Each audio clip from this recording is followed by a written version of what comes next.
Okay, so I watched The Gentleman on Netflix and I really did like it. I gave it an 8 out of 10 Bravos. It's really action packed, crime filled, old money meets the drug money, never a dull moment. Guy Ritchie did a really good job on this series. There are 8 episodes and it cost a lot less than the Hollywood $200 million episode. But I would like to talk about one thing here. First, I always like to mention how Hollywood is falling hard, how Hollywood's dying. But Steven Spielberg said something back in 2013, and he predicted this, so I want to go ahead and mention it. He predicted that there's going to be an implosion in Hollywood. There's going to be an implosion where 3, 4, or maybe 6 mega budget movies are going to go crashing into the ground, and that's going to change everything, where they're not going to be able to spend $200 million anymore on a movie. I mean, that's ridiculous. Anyhow, the movies are all diversified horseshit crap. And how do you spend $200 million on something that bad? It flops. We don't want to see it. The world doesn't want to see it. We want to see good stuff. And The Gentleman is a good series on Netflix. I just wanted to get that out of the way. And it's been getting harder and harder to find good stuff even on Netflix. They got snowflake executives over there. But this Gentleman is like a spin-off of an older movie that Guy Ritchie did a couple years ago, or back in 2020, I believe. He did a movie. Now, it's not, you don't have to watch the movie from 2019. You don't have to watch that movie to understand the series. There are similarities. It's set in the same universe, but they're all different. They're some of the same names, but they're new players. All the old actors that were in the movie from 2019, they're not in the new 2024 Netflix series. So you don't need to combine them to understand anything. It's just the Netflix series stands on itself, by itself, and it's really good. So very quickly, you got Theo James, the actor. He's playing the main lead role of Eddie.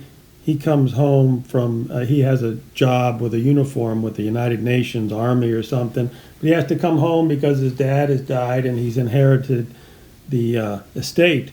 But we cannot miss out on the fact, the similarities of that the older brother Freddie, getting passed over in The Godfather, touche. It's also happening here. The older brother, Freddie, is getting passed over. Eddie's getting control of the estate.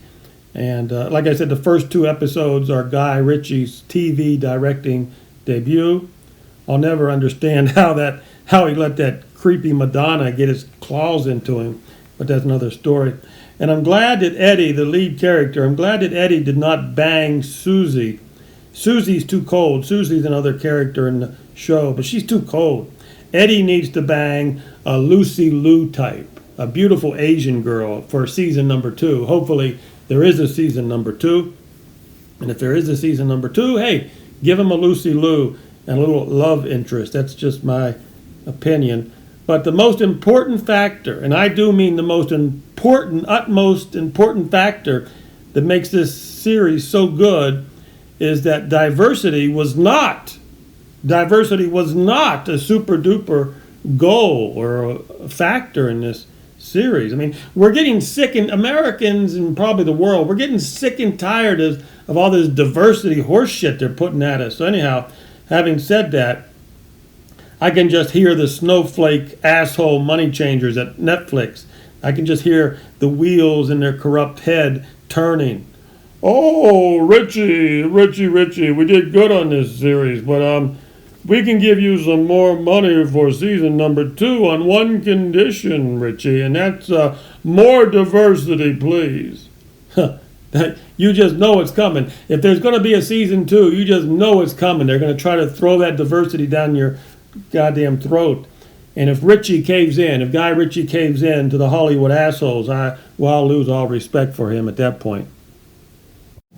So how much does it cost to produce per episode the new Netflix show series called The Gentleman? Well, it's made in the UK, far away from Hollywood, so we think it's got to be cheaper than $200 million. Look at this. Hollywood spent $200 million on the Ant-Man, the Wasp, the Flash, Flash. How do you spend $200 million on a movie and it flops? I mean, you can only do that in Hollywood. So let's get back to The Gentleman. Well, by now, everybody in the entertainment industry knows that The Gentleman is a winner. And that is something that Netflix has found hard to do lately. But the reason why you will find it so hard to find a per episode budget is because Guy Ritchie directed the first 2 episodes. Okay? So the first 2 episodes had a much, much, much bigger budget than the other 6 episodes. So it's going to be hard to average out, per episode costs for all of them. There's 8 episodes total in the season 1. Hopefully there's a season 2. But what we can do is we can look at what Netflix has paid for previous series. Now, The Gentleman, as good as it is not as good as Altered Carbon. We know that Altered Carbon was one of the best shows that Netflix ever put out. And they only paid about $7 million per episode for this winner. Now, unfortunately, the snowflake executives at Netflix are too stupid to get another season of Altered Carbon up and running. No, why make another season of a winner like Altered Carbon when you can waste millions and millions on other diversified horseshit that we don't want to watch? So anyhow, $7 million. Now, we do know that The Gentleman is better than The Crown. They paid $13 million per episode on The Crown. The Gentleman's better than. The Gentleman is much, much better than Stranger Things, and they paid $30 million per episode for Stranger Things. But here's the thing. The Gentleman is not so diversified. So they're not going to get to 30 million, but they're probably going to get more than 7 million. So you can pretty much average it out that they got about $10 to $15 million per episode. On average, ballpark figures, but if you're talking about the 2 first episodes that Guy Ritchie directed, well then it's quite possibly it cost almost $20 million per episode for the ones that Guy Ritchie directed for his debut.